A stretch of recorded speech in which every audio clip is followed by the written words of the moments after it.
ಮೊದಲ ಪ್ರಾಧಾನ್ಯತೆ ಕೊಡ್ತಕ್ಕಂಥದ್ದು ಮೈಸೂರಿಗೆ. ಯಾಕೆ ಅಂದರೆ ಅವ್ರ ಮೈಸೂರು ಮೇಲೆ ಭಾಳ ಪ್ರೀತಿ, ಮತ್ತು ನಾನು ಅಧಿಕಾರದಲ್ಲಿ ಇರೋವರೆಗೆ ಹೆಚ್ಚಿನ ಕೆಲಸ ಇನ್ನೂ ಮಾಡಬೇಕು ಅನ್ನತಕ್ಕಂಥ ಹುಮ್ಮಸ್ಸು ಅವ್ರ ಹತ್ರ ಇದೆ. ಅದಕ್ಕಾಗಿ ನಿಜವಾಗಲೂ ಅವರ ಸುದೈವ, ನಿಮ್ಮ ಸುದೈವ, ಯಾವಾಗಲೂ ಕೂಡ ಅವರು ಹಣಕಾಸಿನ ಮಂತ್ರಿಯಾಗಿ, ಮುಖ್ಯಮಂತ್ರಿಗಳಾಗಿ ಆ ಹಣವನ್ನು ಯಾವಾಗಲೂ ಅದು ಮೈಸೂರು ಕಡೆನೇ ಹರಿತದೆ. ಇದು ನಿಜ. ಯಾಕಂದರೆ ಮೇಲಿಂದ ಕೆಳಗಡೆ ಹೋಗಬೇಕು ಹೊರತಾಗಿ ಕೆಳಗಿಂದ ಮೇಲುಗಡೆ ಬರಲ್ಲ.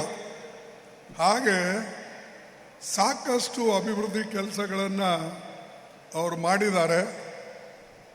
ಆದರೆ ಬಿ ಜೆ ಪಿದವರು ಯಾವ ಕೆಲಸನೂ ಕೂಡ ಮಾಡದೆ